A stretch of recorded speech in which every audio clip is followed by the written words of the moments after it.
All right, folks, back on the Bossman Show with special guest Desmond Meade, the president, executive director of the Florida Rights Restoration Coalition, the FRC, down in Florida. Mr. Meade, to talk to you today. How's life going for you this great Friday here today? Well, first of all, man, what's up, boss man? Definitely a pleasure to be on your show. And let me tell you, things are happening down here in Florida, and I'm grateful to be a part of a movement, man, that is aimed towards really shifting a lot of conditions in our communities in this country and empowering people who have traditionally been left out of the equation. And Mr. Meade, you all pushed for to get Amendment 4 passed down in Florida and to get returning citizens their right to vote. And this past election was your first time being able to vote yourself. So tell me, how was that for you, knowing all the work you put forward in Amendment 4 and you actually got to Amway Center and go actually cast your vote for the first time in your life there? Man, let me tell you, I have competing emotions, man, because for on one side you have my experience, and we'll talk about that, but I also got to point out that there's another competing piece here because in Georgia, y'all just went through the elections in January, right? Mm-hmm. Um, and that the runoffs. There were so many stories that came out of Georgia, returning citizens in Georgia that got to vote right for their first time, and many of them was able to get the inspiration from the work we did here in Florida, right? And so when I get to see returning citizens across the country, or in other states that are participating and being a part of that process, man, that's huge, man. And it competes with my personal experience because I can tell you, I got into this work not to make it better for me. I got it into this work to make it better for other folks, right? It was always other people that I just put at the top of the list, and so to see the impact that we having across the country was huge. But let me tell you about my personal experience, man. Let me tell you, August of 2020 in our primary elections, I got to vote for the first time in over 30 years. The last time I had voted before that was when I was just graduated high school. I just got my voter registration card, and I walked a few blocks from my house and I went to vote. And I didn't understand the significance of what I was doing. It was not, it wasn't that important for me. And so years after that, I didn't vote. And then finally, when I did get a felony conviction, I couldn't vote even if I wanted to vote. Right. And so it wasn't until I got involved in the work back in 2006 that I really started appreciating the importance of being able to vote. And even then, even working from 2006 all the way up to 2020, I still didn't fully grasp that impact of being able to cast that ballot until I was walking up to the voting location. And I remember as I was walking, I started thinking that I was actually walking for that moment symbolically on hallowed ground, right? Because my mind went back to my ancestors, man, Oh, yes. they were beaten, they were burned, they were hung on trees, they were just outright murdered to prevent them from, number one, registering to vote, and then number two, to actually voting. So we had our ancestors, and I can't stress this enough, man. Even in the face of the voter suppression that we're facing today, right? We had our ancestors that faced almost certain death just to register to vote. Oh, And yes. then they had to choose, if they got lucky enough to get through the gauntlet, they had to do it again just to go and vote, right? And just to put it in perspective, today we can register to vote in the comfort of our own homes in Yes, many sir. states, and we can mail in a ballot, right? And so, but as I was walking up to the voting location, I thought about all of those sacrifices being made, blood being shed for democracy, and I thought about all the work that the volunteers put in to pass Amendment 4. And I was like, yeah, man, I'm walking on hollow ground. And I got in there, man, and they gave me my ballot, and I went into that booth. and that booth was big enough for just me, actually me and God, you know. Yes, sir. And as I was, choosing my candidates, I realized that I was engaging in a sacred act, and how that act that I was engaging in by voting actually transcended partisan politics. It transcended the racial biases. Again, because when I was there engaging in this act of voting, I wasn't voting as a Democrat or a Republican or a black, or I was voting as a human being. And the Yes. act of voting took me to a place that said something so simple. It said that I am. But that was the most powerful thing it could have said. It almost like it validated my existence as a human being within a society, and that my voice mattered, and it made a difference, and that I had a role to play in impacting how my society is governed, right? Yes, sir. That was huge. That was huge, man. Yes, sir. And after all these years of work, and finally you get to actually see the fruits of your labor. After all those years of work, I watched the video and how happy you were, that the joy you had as you broke it down here. Like, I'm happy for you, because I understand that returned citizens are treated like second class citizens. Like, you pay the debt to society. Let them have their rights again. Like, they count return guys in prison as part of the census, but when they get out, they can't vote, or they won't let them vote inside. But Oh, you you count them want as part of the census population to get money, you know? to, So that's another and you story for take another out day. taxes, and you take out taxes, right? Whatever happened to that with that rallying cry at the Boston Tea Party? There should be no taxation without representation, and Yes. yeah, it's just so much, and we have, and it gets a little complex because it's been part of that narrative, man, that said that we're not worthy, right? That we're not worthy because we committed a crime, or actually because we got caught, right? Because that's the difference between me and 90% of the people in this country. I'm gonna tell you that right now, because we've all done. Matter of fact, let me back up for a minute. In Florida, right now, boss man, you have been to Florida, Yes, I right? have We many had this times. thing say, you come to Florida on vacation, you probably end up leaving on probation, right? Yes. Because listen, in Florida, it's a felony offense if you drive with a suspended license. If Mm. you're on the beach, you disturb turtle nesting eggs, that's a felony. You go lobster hunt, you catch a lobster tail too short, that's a felony. You walking from the hotel to Wendy's, and rather than going a long way, you cross this construction site, trespassing on the construction site, felony. And one of my favorites was this brother. Um, well, I'm gonna say this man. He for Valentine's Day, right? Rather than give his girl a dozen roses, what he did was get 12 red balloons, and he released them in the air. That's a felony offense in Florida. Wow. So you go into these like memorials with the white balloons, and you want to release the white balloons in the air, or you got the balloons like happy birthday or congrats grad, and that's a felony offense in the state of Florida. And Wow. so, to think that something as simple as releasing balloons in the air, right, or burning a tire in public, or driving with a suspended license would cause you to lose the right to vote for the rest of your life, right? It said that you don't matter, your voice don't count, right? And when you have over policing, particularly in the African American community, Yes, that sir. means that there's a significant impact in those African American communities that diminishes the political capital there. Therefore, politicians don't have to deal with those situations. Now, listen, I don't know how controversial you get on your show, right? But I'm Very, gonna keep it real, very. right? That's one of the reasons why when we seen, even when President Barack Obama, when he was elected, right? And you remember they had the shooting in Connecticut, right? Where all of Sandy Hook, the yes. Sandy Hook, right? Right. And so we're thinking, oh, that okay, he's gonna address this gun violence thing, right? but he didn't do it in a way that actually addressed the gun violence that we experience in urban communities, right?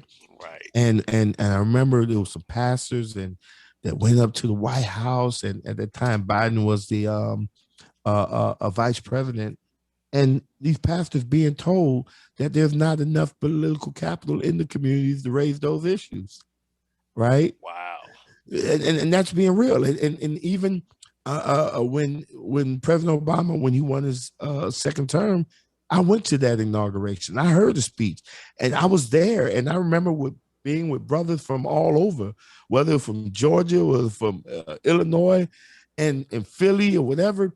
And we were like excited because he started talking about LGBTQ rights. You know, he started. I mean, he was going there, and we just knew he was going to lift us up, right? And it was so disappointing because that time he took the oath, swearing on the Bible of Martin Luther King Jr., right?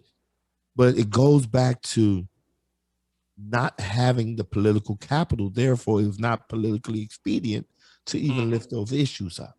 Oh yes. And so, this thing that we did with Amendment 4 was the pathway to reverse that trend and to increase political capital in our communities, which now makes us a significant factor, right, in any election, whether, and it's not just presidential, and we got state attorney or DA races, Local sheriff races, school board. judicial races, school boards, that now they just cannot, no, they can no longer just blatantly ignore the cries from the African American community. And the fight for reenfranchising people who've been impacted by the criminal justice system is the thing that will take us over the top.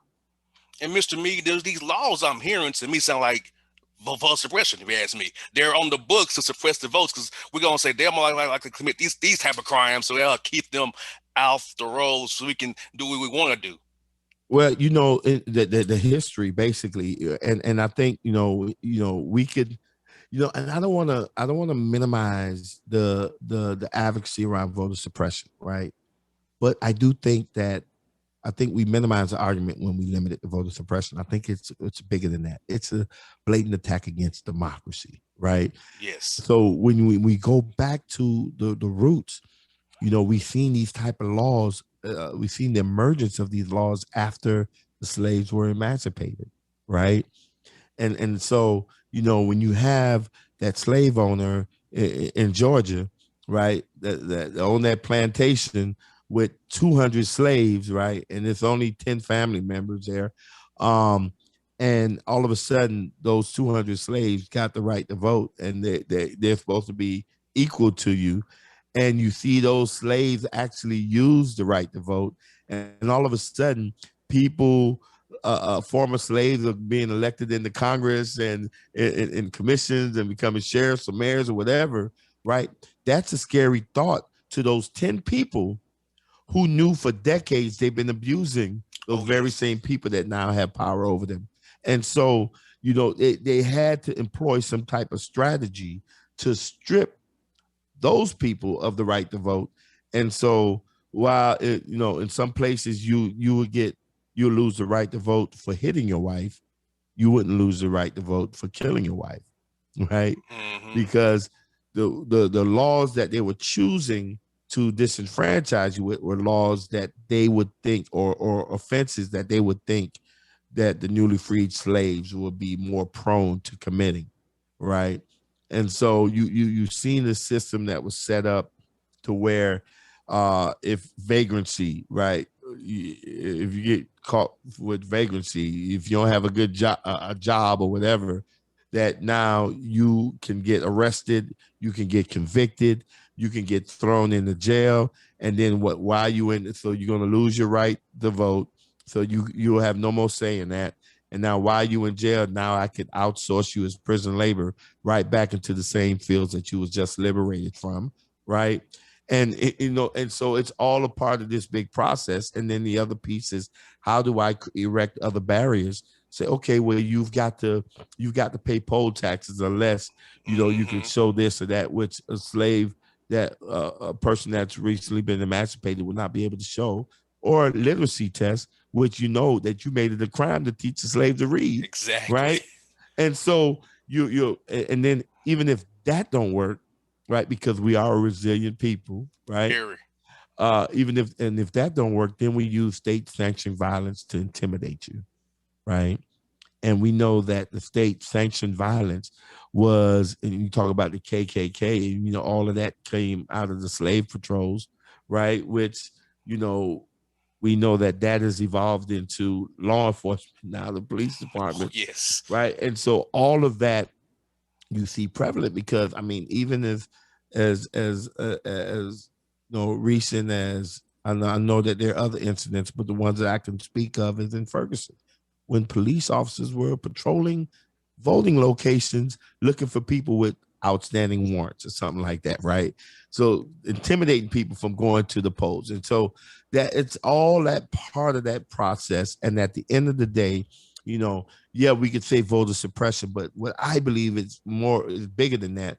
It is really a blatant attack against democracy, right? Yes. It's a blatant attack against democracy, and it's a handful of people that want to control who gets to vote or who gets to decide who leads their communities or the country. Hey, And that's not what democracy is all about. and it's a shame for Mr. Meade that in Georgia now do the SB 202, giving someone some water or food is now illegal. You know, we have some people standing in line for 8, 9 hours. I know in the primary in June, it was a rainy day here, Mr. Meade. It was raining, humidity here in Atlanta, Georgia. People standing in line for hours, and the machines didn't work in Fulton and DeKalb County. I wonder why, but they worked in Cobb and Gwinnett County and Douglas County. I wonder why. So it's so obvious what they're doing. Yeah. We just have to keep fighting against it, organizing and mobilizing against it, and try to get our people engaged and inspired to overcome, as our people have always done in our life, Mr. Meade, overcome. Yep, we got the numbers, man. You know, at the end of the day, you know, I never forget. I think it's one of the things that they used to say at the NAACP, and you don't hear much of it now. But the piece that said, "We the willing, led by the unknown, doing the impossible for the ungrateful." We've done so much for so long with so little. We're not qualified to do anything with nothing, right? And so, you know, when I tell folks that these laws that we're seeing are designed to pick people off on the fringes, right? And so, how do you respond to suppression?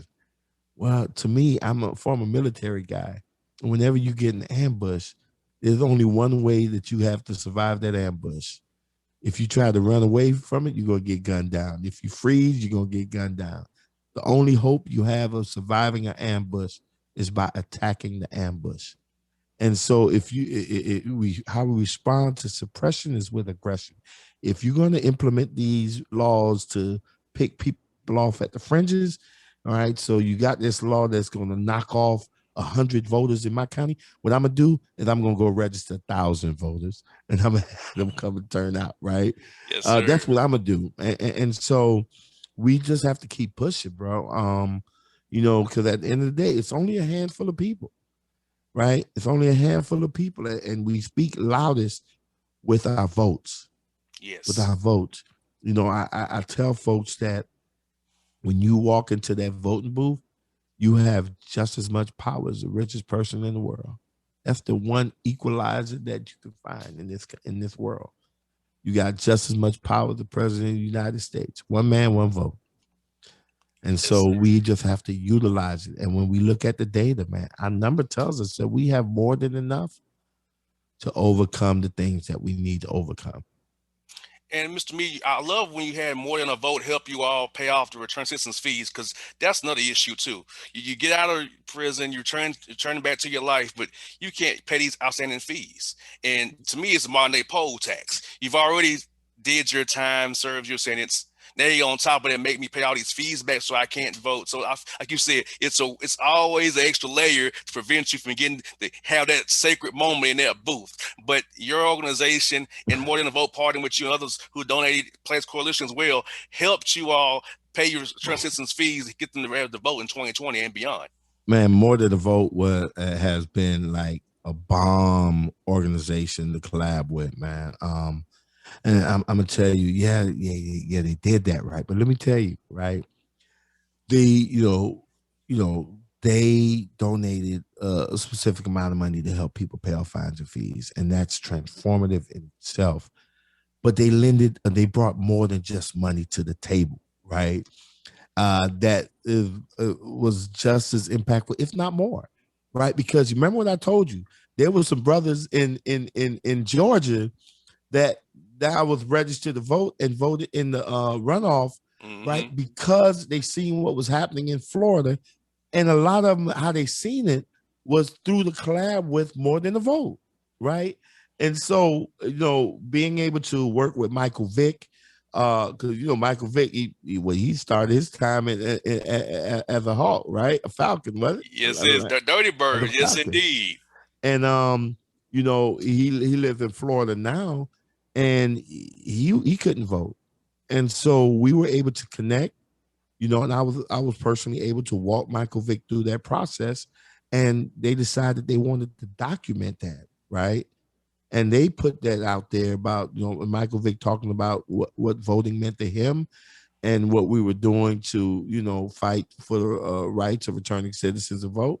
And there were people across the country that seen that and got inspired, and there were people that voted because of that, and those numbers far exceeded the amount of people that we were able to pay off fines and fees with the money that More Than a Vote gave us. And so there is like so many ways that they stood up. Of course, Players Coalition, they did their thing too as well.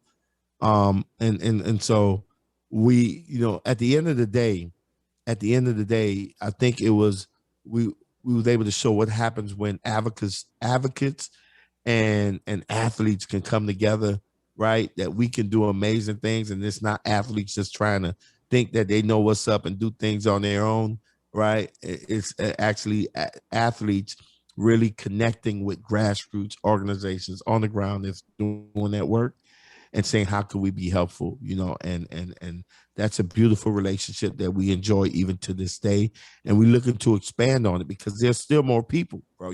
We just got through celebrating Juneteenth, right? Last year we did Vote Teeth, right? And here's the thing, right? Because the ironic thing was that in the Juneteenth story was that the slaves in Galveston didn't find out that they were emancipated until 2 years after, right? Yes. And so last year, 2020, it was exactly 2 years after we passed Amendment 4. And there are still hundreds of thousands of returning citizens that don't even know Amendment 4 passed, or much less Oh, what it wow. is. There's hundreds of thousands of returning citizens that didn't even know they're free yet, right? And they've been free since 2018. But let's expand this, boss man.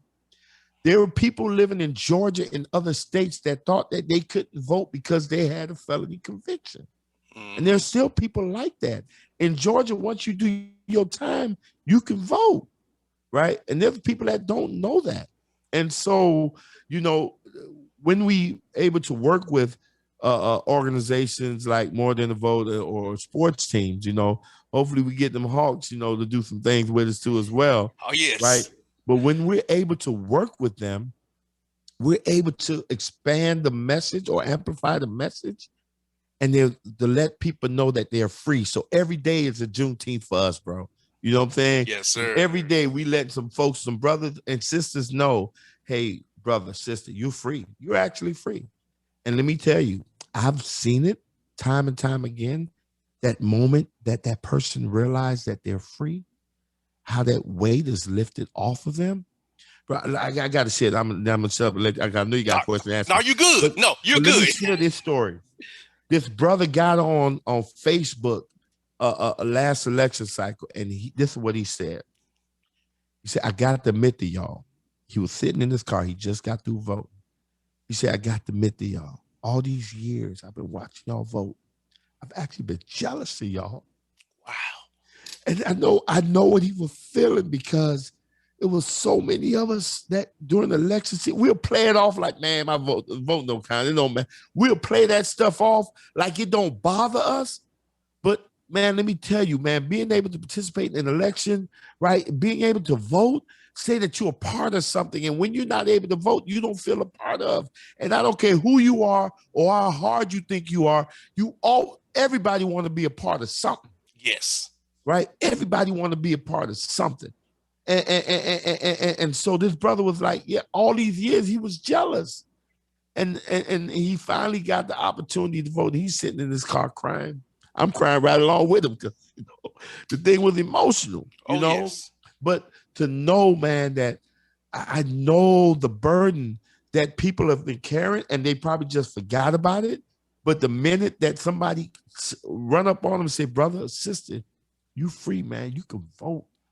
That conviction you had 5, 10, 15 years ago, that can't hold you back on this, bro. Oh, You yes. can register to vote right now and you could choose who you want to run your community or whatever.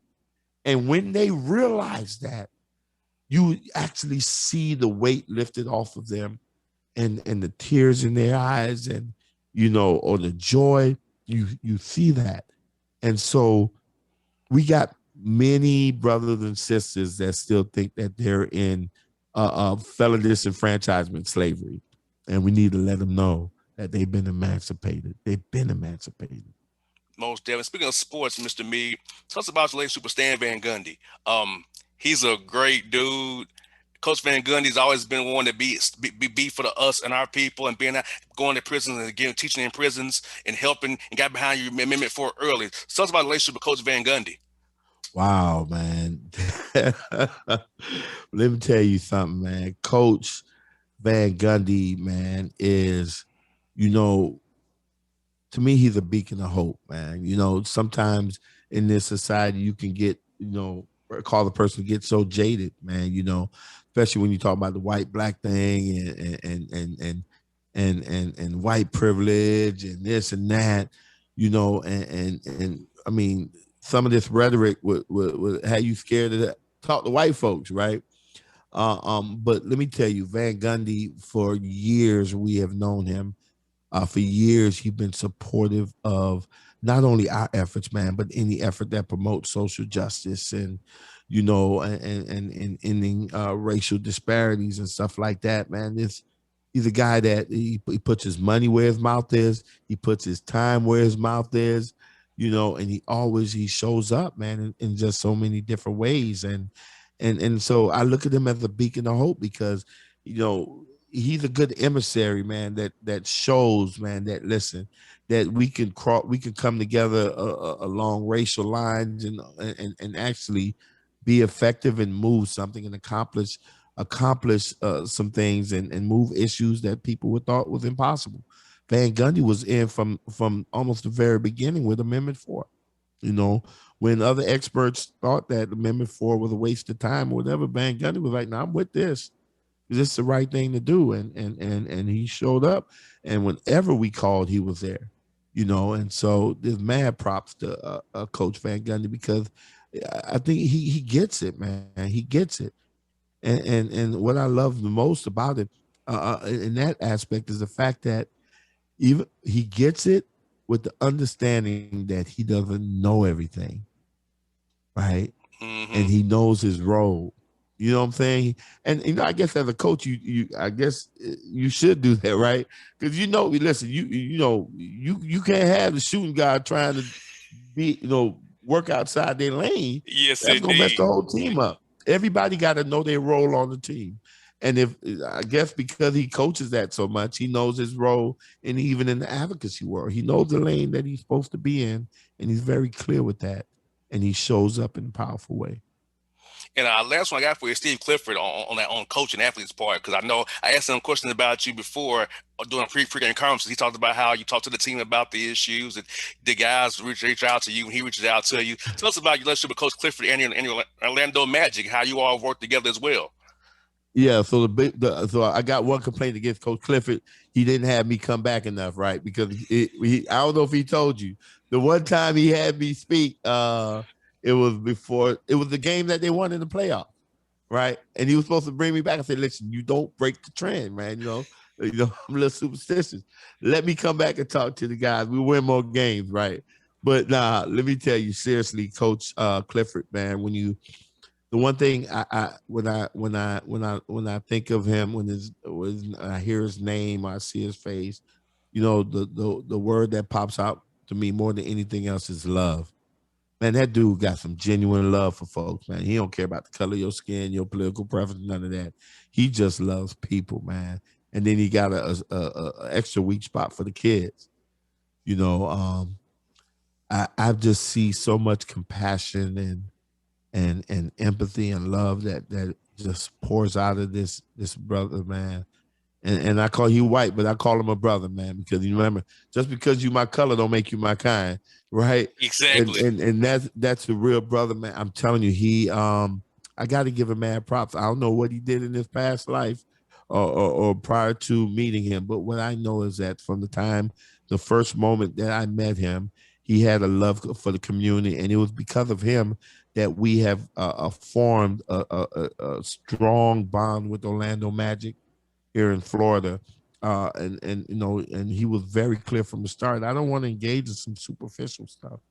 I want to get down and deep into the issues that are impacting the communities, and I want to be an ally. I want to be an ally to the folks, to the organizations that don't get the attention, but they're doing the work. You know what I'm saying? And I want to be able to try to support that any way I can. And he's that's the type of man that he's always showed me that he is. And I'm really appreciative of him. I mean, my whole family loves him. But I'm telling you, there's this competition between Coach Van Gundy and Coach Clifford, because the family crazy about all of them, and so we're trying to figure who gets most props, man. And right now they neck and neck, man. You get there, right? You know what I'll tell you. I'll tell you honestly. As a kid, I was grew up here with the Hawks. I was a Magic fan. I loved Shaq and Penny Hardaway when I was a kid. So because the Hawks wasn't as good as they were now. So back when I was younger, I was cheering for Shaq and Penny Hardaway. So I have some Magic gear in my old closet. I have some Magic gear still to this day. Really? Wow, Yeah. we actually, I got some Magic shirts now. And one of the things that they partnered up with us real quick on was you how do we use ball players to get people more engaged around voting and get them to be more excited about it. And we came up with this slogan: get off the bench and get in the game, right? Vote. That at the end of the, and matter of fact, you seeing this stuff play out even right now in the playoffs. And I talked to them about it, about when the Heat was winning their championships, that you got your superstars on the squad. You got them. But guess what? One thing we know, that they could either get in foul trouble, that they could get tired, right? Or they can get hurt. But at some point, these superstars are going to come out of the game. And when they come out, the bench got to come in, and the bench Mm-hmm. got to at least maintain status quo, or you know what I'm saying. But you don't want the lead to widen when the bench is in the game, right? And so if the bench could just maintain the lead, or at least, or even maintain the deficit, and give the starters time to come back in there and then try to make a final run and take them over the top, that's good. Now, if the bench could even lessen the deficit, right, or expand the lead, that's even better. Even better. The team that goes like the furthest is the ones whose bench can step up in crunch time and deliver. And the whole thing was that in this game of life, right, there's two groups of people that's getting in the game no matter what, right? And they're going to be returning citizens, right? Because 95% of people who are locked up, they're getting released back into our community. And then our young folks, right? As they Yes. coming up out of high school, they getting in the game whether we like it or not.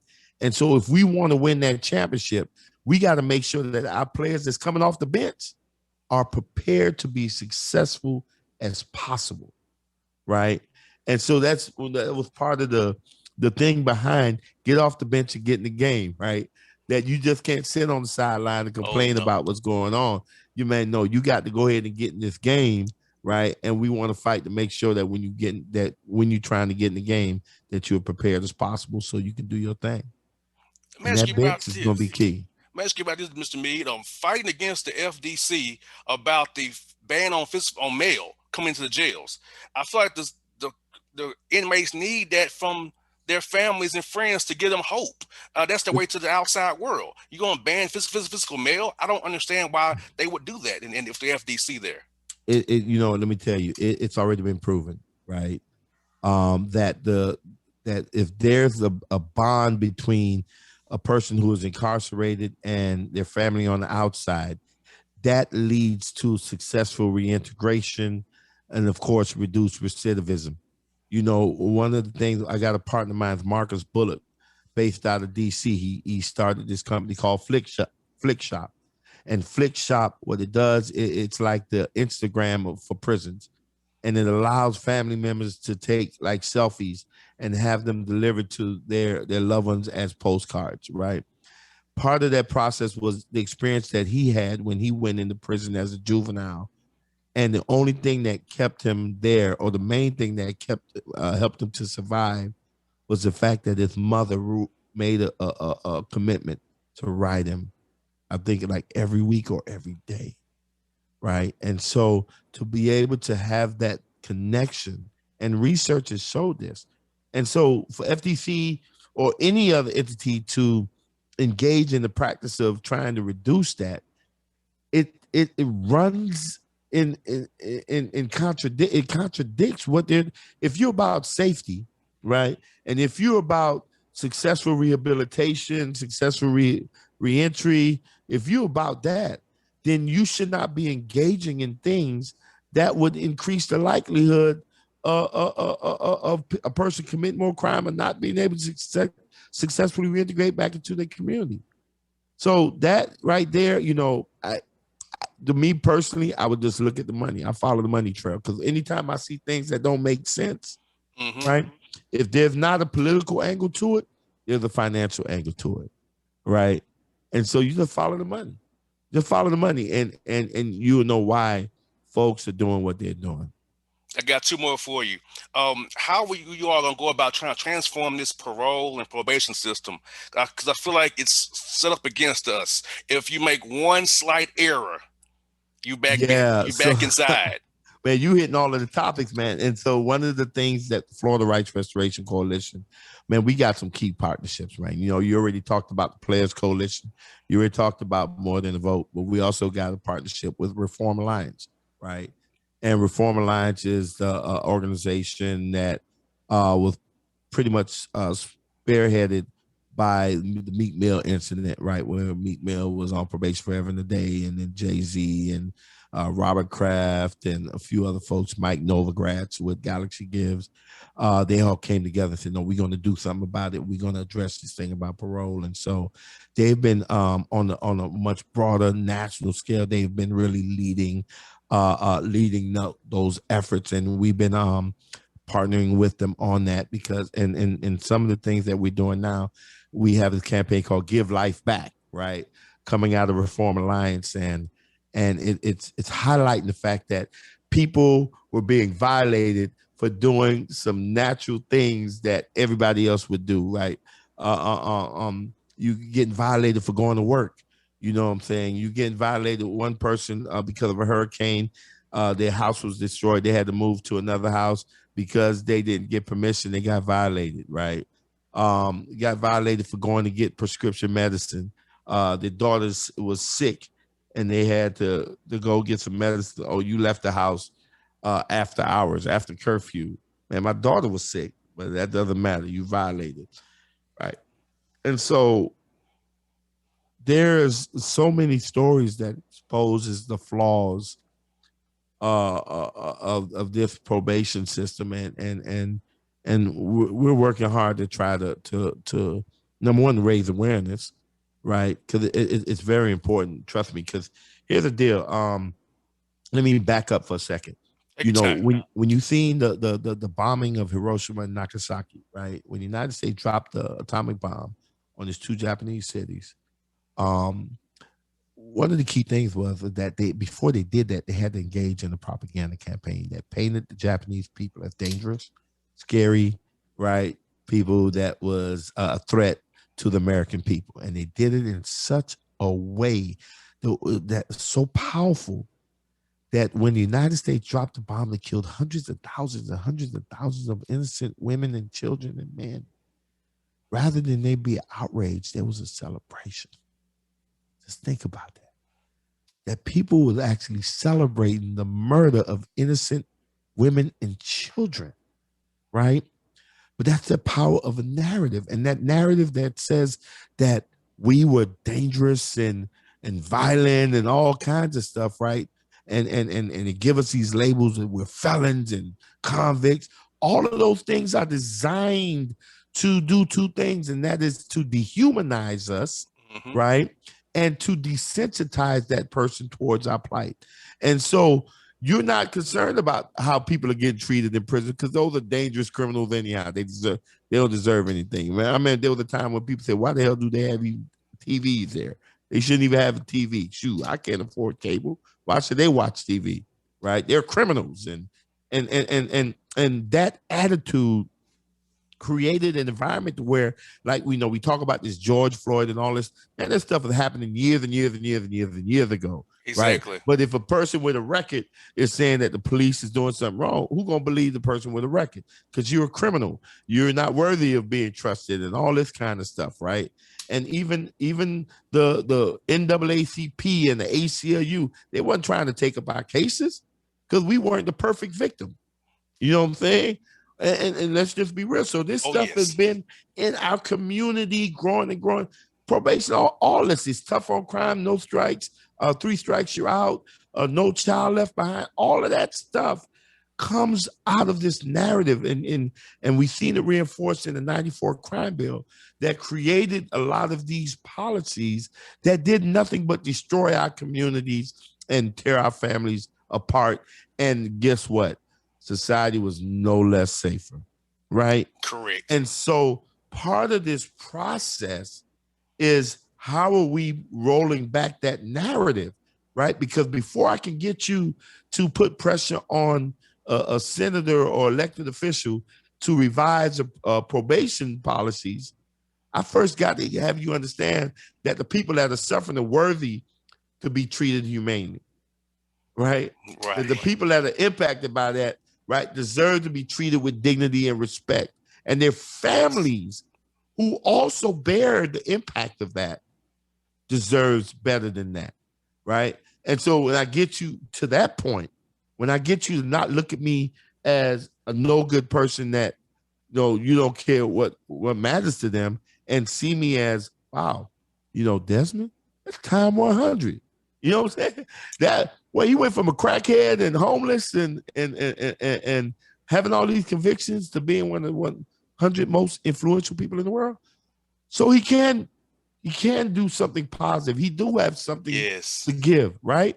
So understanding that those people that are incarcerated are human beings that have the potential to be contributing members of our community, and they have something to offer, not only for our communities, but their families, can now make me want to say, okay, you know what? That stuff right there, it don't make no sense. It ain't right.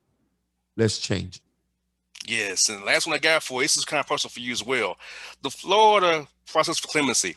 And I know you went before that board last year, and it didn't go the way we wanted it to go. Now it's a new process in Florida. Tell us about that. And I also saw you partnering with the Biden administration about trying to have on the federal level getting a pardon basis there for those guys as well, on a pardon play on that level. So talk about all those things, Mr. Meade, that for listeners out here in Georgia and beyond. Boss man, I'm so I'm number one. I'm impressed, but slightly hurt. Right, that you did that research. And you got all this intel on me, right? So I'm waiting for you to ask me about my book. That, That was that I was gonna do that a bonus too. I was looking yeah, at oh, the that's a time, but I bonus. got you in the book too. Yeah, but no, seriously, one of the reasons why we did start the Amendment for campaign was because we knew that the clemency system was flawed, right? It was flawed. Um, you had 4 politicians that decided which American citizen get to vote and which don't get to vote, and they didn't even have a criteria. There was no set standard, so the decisions was pure arbitrary, right? And we've seen the abuses of it, right? In one case, you would see in 4 years, over 155,000 people were able to get their rights restored. And then the next governor comes in, and in 8 years, less than 5,000 people were able to get their rights restored. And you see cases where African American man or woman that's done amazing work or whatever, turned their lives around, went and said, Governor, would you give me my rights? And the governor said, denied. Matter of fact, before he said denied, he said, oh my God, you did an amazing job turning your life around. Very proud of you. Denied, right? And then you'll see immediately after that, a white person would come up and didn't do nothing but say, Governor, if I had my rights, I'll vote for you. Granted, you know what I'm saying? Then they rights get, what kind of stuff is that, right? At the end of the day, full politicians should not have that much power to determine who get the vote and who don't get the vote. This same scenario played out when I went to appear before the Clemency Board to get a pardon, right? And the thing about pardon or clemencies is that it's based on what you've done after you have committed your crime, right? What have you done after you have served your time, paid your debt back to society? Well, bro, I mean, my record speaks for itself. My work was so impactful that I was named Floridian of the Year, Central Floridian of the Year. And then Time Magazine said I was one of the 100 most influential people in the world, and had everybody from Jesus Christ all the way to Michael Jackson writing me a letter of recommendation. So it's all there, yet I still get denied, right? And so it ain't, right there tells you it's not about what you've done, right? It's about something else, if anything at all. But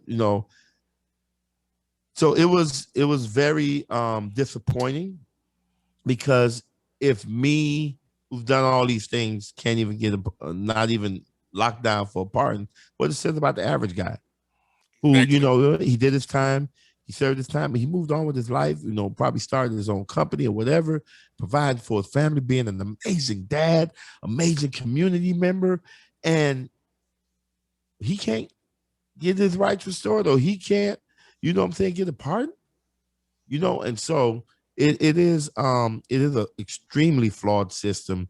And then even on the federal level, it's a mess. It's a mess.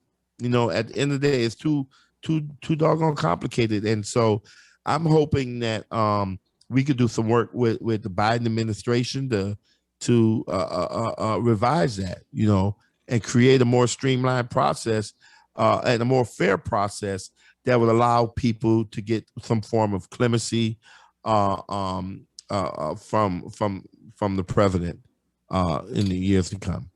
And last, that's just true. His last one, the bonuses. Ask us, tell people how to get your book, and let my people vote, and what inspired you to write this book. And I tell you what, it's very powerful. So people should get the Let book. my people vote. Let Yes. my people vote. All you got to do is Google it, Amazon.com, or you can go to DesmondMeade.com, DesmondMeade.com to order my book. And it's an audio version as well.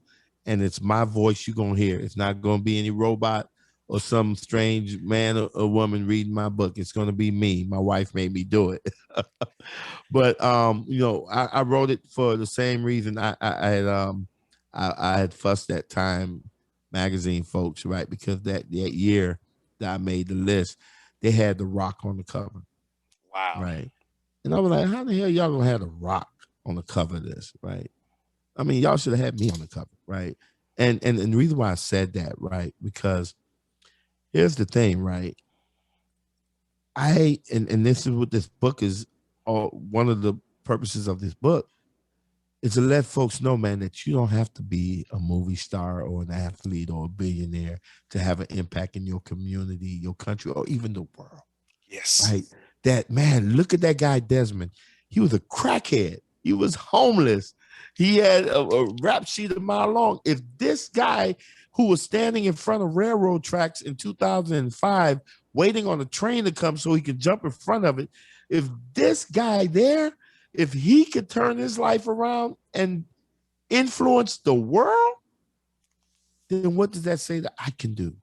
And people need to know that in spite of the obstacles that they may be facing in life, in spite of the things that they may have done in the past that may have caused them shame or disappointment, in spite of all of that, right?